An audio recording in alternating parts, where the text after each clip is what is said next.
नमस्कार, आप देख रहे हैं न्यूज 18। मैं हूं आपके साथ मेनका चौधरी और पहली खबर नैनीताल से, जहां पर बगड़ गांव की लड़की पहले तो प्रेमी के साथ भागी और खुद को गुलदार द्वारा लेकर भागे जाने की साजिश रची। पूरे जंगल में एसडीआरएफ की टीम सर्च ऑपरेशन चलाती रही। फिर जब साजिश का खुलासा हुआ तो लड़की अपने बयान से पलट गई और अब प्रेमी को ही जेल की सलाखों के पीछे पहुंचा दिया।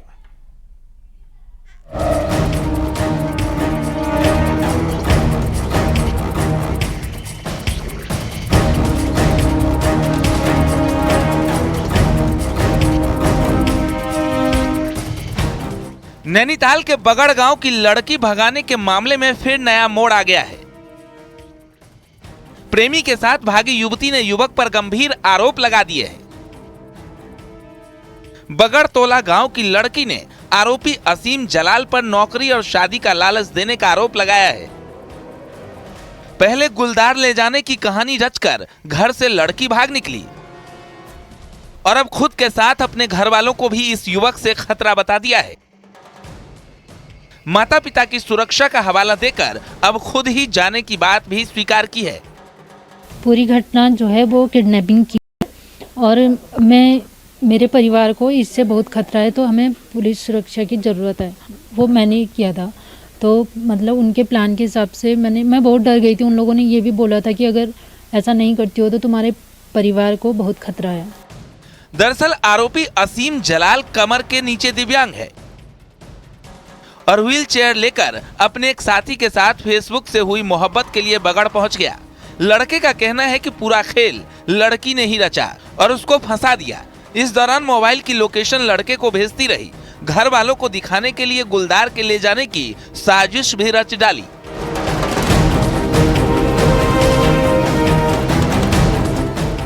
लड़के का यह भी कहना है कि लड़की उसे कई महीने से साथ ले जाने की डिमांड कर रही थी। हालांकि युवक अब फिलहाल जेल पहुंच गया है। फेसबुक के द्वारा हुई 5-6 साल से बातचीत थी। शादी करनी है करके बुलाया था। शादी करनी है और अभी आ रहा है तो, नहीं तो फिर आज के बाद आना ही मत, ऐसा करके मैसेज डाला था मेरे को। आज का आज आ जा, तो कुछ नहीं पता। मैंने उसको बोला, मैंने अपने घर वालों को बताया है, तो उसने बोला मैं कुछ ऐसा करके आ रही हूँ कि किसी को कोई ढूंढेगा भी नहीं और तू भी नहीं फंसेगा। अभी जो हमारे राजस्थान पुलिस की टीम की तरफ से बयान लिए गए हैं, उसके आधार पर एक अभियुक्त को गिरफ्तार किया गया है और उसको न्यायिक मजिस्ट्रेट की कोर्ट में पेश किया जा रहा है। और उसके पश्चात उसमें जो भी जांच के दौरान भी जो अग्रतर कार्रवाई जो भी तथ्य हमारे सामने प्रस्तुत होंगे, उसके आधार पर विधिक कार्रवाई की जाएगी। बहरहाल पहाड़ में लव जिहाद को लेकर सरकार सख्त है और फेसबुक से शुरू हुआ प्यार अब हवा में उड़ गया है। आरोपी लड़का जेल की सलाखों के पीछे चला गया है तो लड़की भी मोहब्बत को पीछे छोड़कर अपने घर चल दी है। लेकिन बड़ा सवाल अब भी वही कि पूरे मामले में आखिर दोषी कौन है। न्यूज 18 के लिए नैनीताल से वीरेंद्र विष्ट की रिपोर्ट।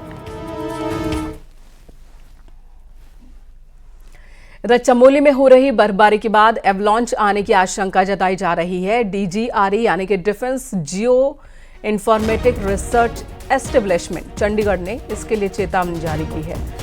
सभी जिलों के अधिकारियों को सतर्क रहने के निर्देश दिए गए हैं।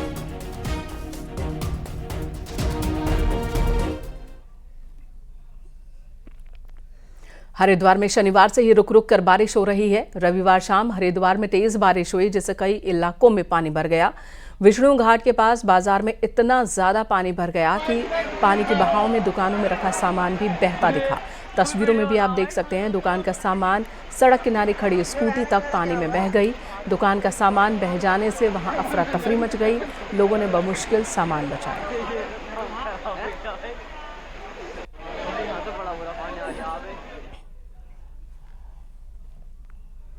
वहीं रुड़की के नारसन क्षेत्र में जमकर ओलावृष्टि हुई, जिसके बाद सड़कों पर सफेद चादर नजर आई। ओलावृष्टि होने से तापमान में भी भारी गिरावट दर्ज की गई। फसलों को नुकसान पहुंचा है। देर शाम से रुक रुक कर बारिश हो रही है और इस बारिश ने लोगों की मुसीबत बढ़ा दी है। चलो।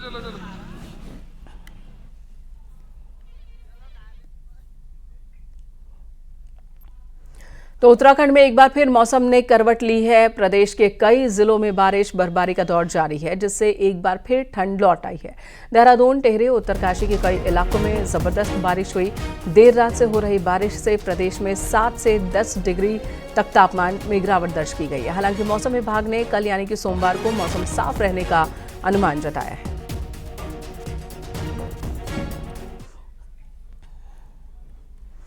चमोली में पिछले 36 घंटे से रुक रुक कर बारिश बर्फबारी का दौर जारी है। बारिश की वजह से जनजीवन व्यस्त हो गया है। वहीं जोशीमठ के सभी दुर्गम गांव इस वक्त बर्फ की सफेद चादर से ढके हुए हैं। डुमक, कलकोट गांव में भी बर्फबारी हुई है। चारों तरफ आप देख सकते हैं बर्फ ही बर्फ नजर आ रही है। बद्रीनाथ धाम, हेमकुंड साहिब और फूलों की घाटी भी स्नोफॉल की वजह से बर्फ में छिपी हुई। बर्फबारी के बाद कड़ाके की ठंड भी बढ़ रही है।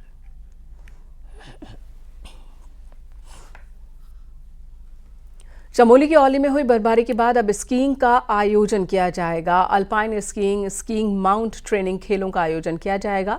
Winter games association of Uttarakhand 9 और 10 मार्च को इन खेलों का आयोजन करेगी।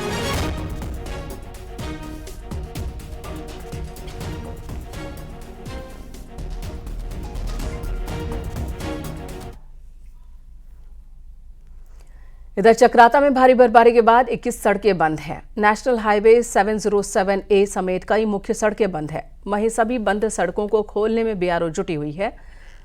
जेसीबी मशीन की मदद से सड़कों को खोलने का काम चल रहा है। सड़कों से बर्फ हटाई जा रही है। लोखंडी, कोटी, कनासर क्षेत्रों में जमकर स्नोफॉल हुआ। जनजीवन बुरी तरह से प्रभावित हुआ है। चक्राता में सीजन की तीसरी बर्फबारी हुई और इस बर्फबारी के बाद पहाड़ी इलाकों में हर तरफ बर्फ ही बर्फ नजर आ रही है।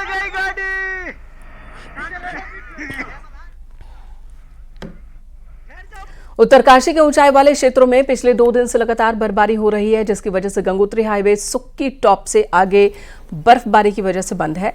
बीआरओ की मशीन और मजदूर सड़क खोलने में जुटे हुए हैं। इसके अलावा हर्षिल से मुखबा, प्यारा झाला, जसपुर पुराली बर्फबारी के कारण पूरी तरह से बंद है।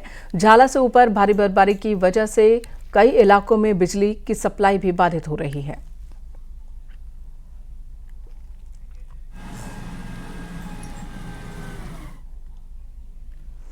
रामनगर के 26 गांवों में लैंड यूज चेंज नहीं होने से यहां के गांव वालों की मुश्किलें बढ़ती जा रही हैं।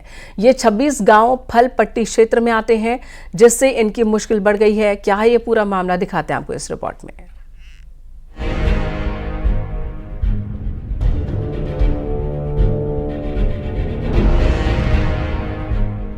फलपट्टी क्षेत्र में गौजानी, कानिया, सांवलदे, हिम्मतपुर, डोटियाल समेत 26 गांव हैं, जिन्हें साल 2002 में तत्कालीन मुख्यमंत्री एनडी तिवारी ने इसे फलपट्टी क्षेत्र घोषित किया था, जिसके बाद से यहाँ कई एक्टिविटी पर रोक लगी हुई है, जो अब लोगों के लिए परेशानी का सबब बन गया है। कोई कोल जैसी फैक्ट्रियाँ जिसमें ईंधन का उत्सर्जन हो रहा हो, ऐसी चीज़ों का कोई के लिए बैन है। और कोई होटल आदि व्यवसाय होते हैं तो वहाँ 10 आदमियों से ज़्यादा उसको रोजगार का सृजन न हो रहा हो, नहीं तो उसके ऊपर पर कॉमर्शियल में आ जाता है। इस प्रकार के सारी गतिविधियां यहाँ पर बैन है। फलपट्टी क्षेत्र होने के चलते इन गाँव में लैंड यूज भी चेंज नहीं हो पा रहा है, जिसकी वजह से स्थानीय लोग अपनी जमीन का इस्तेमाल दूसरे व्यवसाय में नहीं कर पा रहे और बैंक भी रोजगार के लिए लोन नहीं दे रहे हैं, जिससे यहाँ के लोग स्वरोजगार के साथ ही अपना मकान बनाने के लिए भी तरस रहे हैं। ऐसे में फलपट्टी एक्ट में संशोधन की मांग की जा रही है।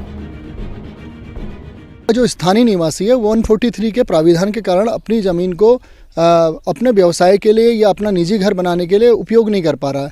उसका भूमि परिवर्तन नहीं हो रहा। बैंक उससे कह रहे हैं 143 कराओ, 143 हो नहीं रही है। तो हम माननीय उद्यान मंत्री जी से इस बात की मांग करेंगे। हम शीघ्र इसको लेके पूरा वो कर रहे हैं कि फलपट्टी एक्ट में संशोधन किया जाए।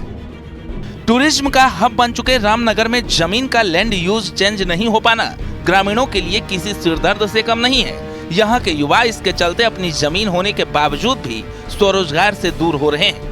न्यूज़ 18 के लिए रामनगर से गोविंद पाटनी की रिपोर्ट।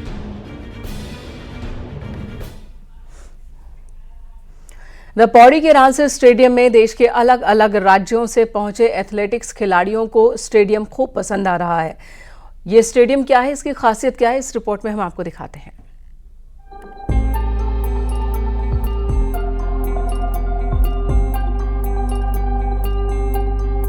समुद्र तल से करीब 7000 फीट की ऊंचाई पर मौजूद राइफलमैन शहीद जसवंत सिंह रावत स्टेडियम देश के हुनरबाज खिलाड़ियों का भविष्य संवार रहा है। यहाँ राजस्थान, हरियाणा के साथ देश के अलग अलग राज्यों से पहुंचे खिलाड़ी स्टेडियम में एथलेटिक्स स्पोर्ट्स में अपनी परफॉर्मेंस को बढ़ा रहे हैं। पर हम आए हैं प्रैक्टिस के लिए। ये हाई एल्टीट्यूड है जो अच्छी तैयारी के लिए खिलाड़ियों के लिए बनाया गया है। बढ़िया ग्राउंड बनाया गया है जो खिलाड़ियों के लिए यहाँ प्रैक्टिस करते हैं आकर, तो उनके लिए अच्छा होता है। और बढ़िया मतलब डिस्ट्रिक्ट से आते हैं, स्टेट से वगैरह प्रैक्टिस करने के लिए हाई एल्टीट्यूड पे यहाँ पे प्रैक्टिस करते हैं तो नीचे अच्छा परफॉर्मेंस आता है। बहुत ही अच्छा है ये सिंथेटिक वगैरह बनाया ना यहाँ पे अपने उत्तराखंड में। हाई एल्टीट्यूड है, यहाँ से 2200 मीटर है, तो यहाँ पे जो ट्रेनिंग करते हैं तो बहुत बेनिफिट मिलता है।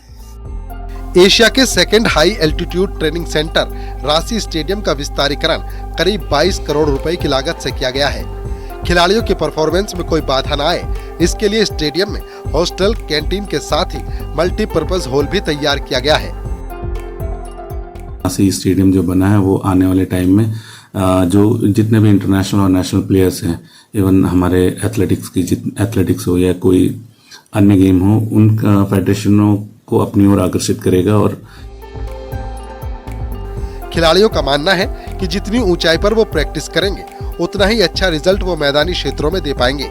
ऐसे में उम्मीद की जानी चाहिए कि जो खिलाड़ी यहाँ अभ्यास कर रहे हैं वो आने वाले दिनों में कई मेडल जीतने में भी सफल होंगे। न्यूज़ 18 के लिए पौड़ी से आलोक रावत की रिपोर्ट।